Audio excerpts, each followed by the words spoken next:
Jose was born in California, but his childhood was far from easy.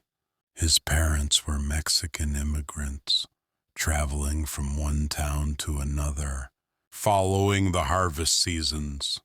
They picked strawberries, cucumbers, and grapes under the burning sun. And Jose, even as a little boy, worked right beside them. Every morning before sunrise, they were in the fields.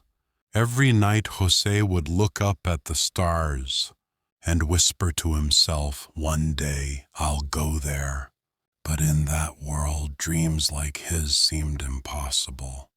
They didn't have money. They didn't even have a permanent home. And English was a language he barely understood.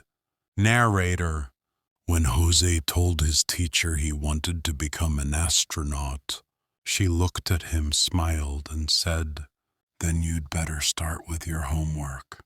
That one sentence changed everything.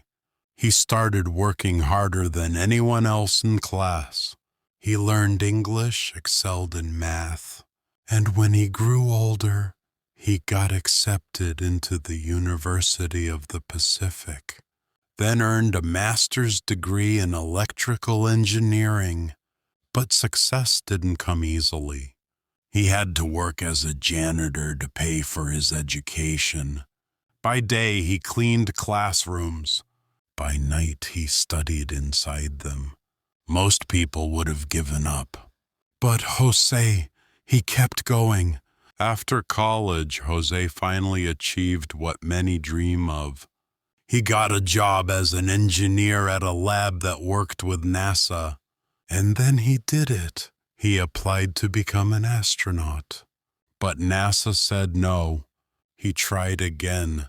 No. Again. No. 11 times he applied. 11 times he was rejected. Most people would have stopped after 2, maybe 3 tries. But not Jose. Each no became his motivation to improve. He trained harder, got a pilot's license, learned scuba diving, even became fluent in Russian, just so one day NASA would have no reason to say no. And then one morning, the letter came. NASA had selected him. After years of rejection, pain, and persistence, Jose Hernandez was finally going to space. When he stepped onto the Space Shuttle Discovery in 2009, he looked out the window and thought of his parents, the long drives, the dusty fields, the teacher who believed in him, and the little boy who once picked strawberries, now floating above the earth. Jose's journey reminds us, it doesn't matter where you start in life. It doesn't matter how many times you're told no. What matters is how many times you're willing to try again.